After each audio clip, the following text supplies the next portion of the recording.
আপনাদের মাঝে অসমাপ্ত বক্তব্য রাখবেন আজকের অনুষ্ঠানের প্রধান অতিথি গণপ্রজাতন্ত্রী বাংলাদেশ সরকারের সাবেক গণপ্রজাতন্ত্রী বাংলাদেশ সরকারের মাননীয় প্রতিমন্ত্রী গৃহ গণপূর্ত মন্ত্রণালয়ের দায়িত্ব নিয়োজিত মাননীয় প্রতিমন্ত্রী জননেতা জনাব আহমেদ সোহেল মঞ্জু সুমন ভাই।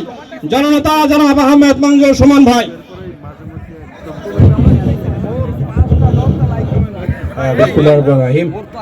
আমি তো বক্তব্য শুরু করে দিয়েছিলাম, তো ইতিমধ্যে আমাদের প্রাণপ্রিয় নেতা আমাদের নজরুল ভাই এসেছেন এবং আমাদের আলমগীর ভাই, বাচ্চু ভাই এবং নেতৃবৃন্দ এসেছেন।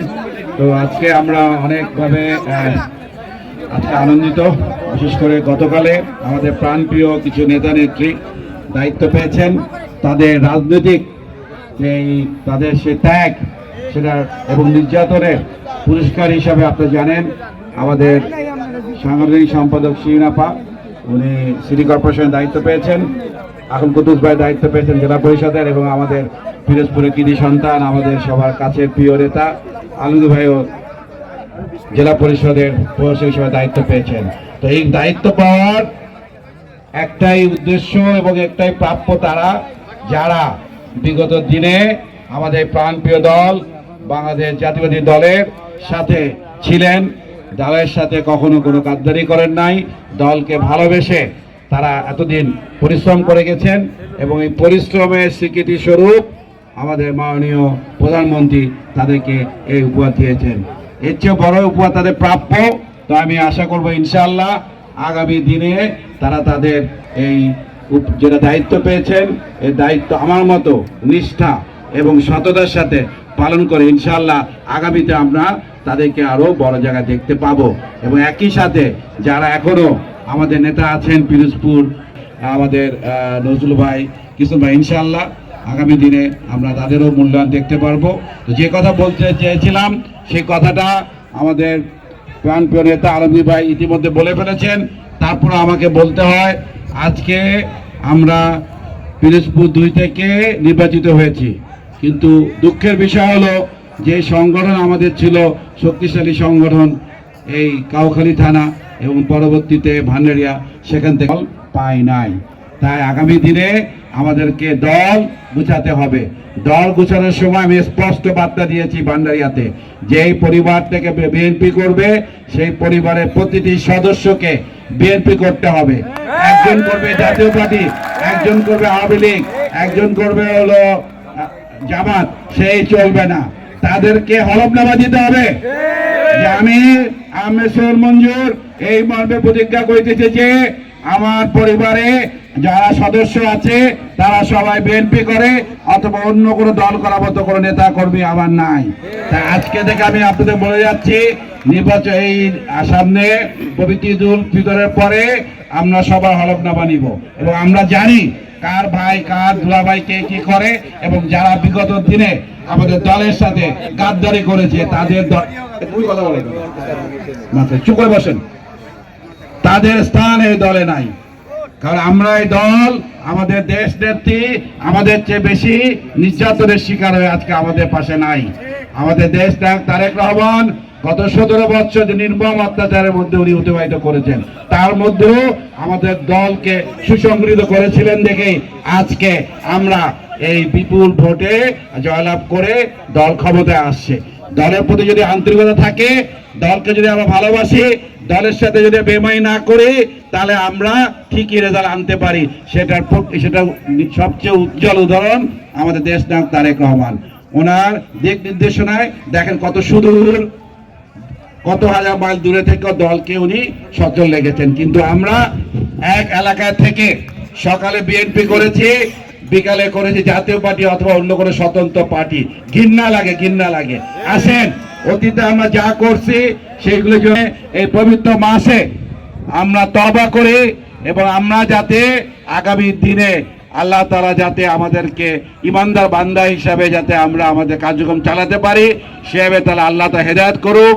এবং আমি আজকে এই দোয়া মাহফিলের মাধ্যমে আপনাদের সবাইকে অনুরোধ করব, অতীতে যা হয়েছে আমরা ক্ষমা সুন্দর চোখে দেখে নিলাম, কিন্তু সামনের দিনে দল গুছানোর জন্য আমাদেরকে সততার সাথে নিষ্ঠার সাথে দল গুছাতে হবে, কাজ করতে হবে। এবং আজকে যারা আপনি উপস্থিত আছেন তারা আপনারা দেখেছেন যে আমাদের দলের ক্ষমতা 1 মাসও হয় নাই, এর মধ্যেই আমরা যেসব ওয়াদা দিয়েছিলাম প্রতিটি ওয়াদা আমাদের দেশ নায়ক তারেক রহমান হ্যাঁ ওকে এবং ফ্যামিলি কার্ড থেকে শুরু করে প্রতিটি জিনিস আমরা বাস্তবায়ন করেছি। যে ফ্যামিলি কার্ড দিয়ে জামাত এবং অন্যান্য বলেছিল ভাতাবাজি, কোনো ভাতাবাজি বিএনপি করে না। ভাতাবাজি তারাই করে যারা জান্নাতের টিকিট দিয়ে মানুষকে বিপদগামী করেছে। আজকে ঘরে ঘরে ফ্যামিলি কার্ড চলে গিয়েছে। আজকে সামনে আগামী মাসে কৃষক কার্ড যাবে। আজকে আমরা খাল খনন করেছি, আপনাদের মসজিদ ইমাম সাহেবরা ভাতা পেয়েছেন। প্রতিটি ওয়াদা অক্ষরে অক্ষরে পালন করে আমাদের দেশ নায়ক আমাদের মাননীয় প্রধানমন্ত্রী দেখে দিবে বিএনপি আদর্শের দল। বিএনপি বাংলাদেশের জন্য একটি আদর্শ দল এবং আগামী দিনে উন্নয়ন একমাত্র বিএনপির মাধ্যমে হবে। পরিশেষে আমি আরেকটি কথা বলতে চাই, ইতিমধ্যে আপনাদের এই থানার সভাপতি এবং সেক্রেটারি সাহেব প্রতিটি সেন্টার কমিটি যার দায়িত্ব ছিলেন তাদেরকে লিখিত চিঠি দিয়েছে কোন সেন্টারে আমরা ভালো করলাম, ভালো করার কারণ কি, এবং কোন সেন্টার আমরা খারাপ করেছি সেই সেন্টারের কারণ আমরা জানতে চাই। আমরা যদি পর্যালোচনা না করতে পারি আগামী দিনে আমরা দল গুছাতে পারবো না এবং আগামী দিনে এই আসনে আমরা বিপুল ভোটে জয়লাভ করতে পারবো না।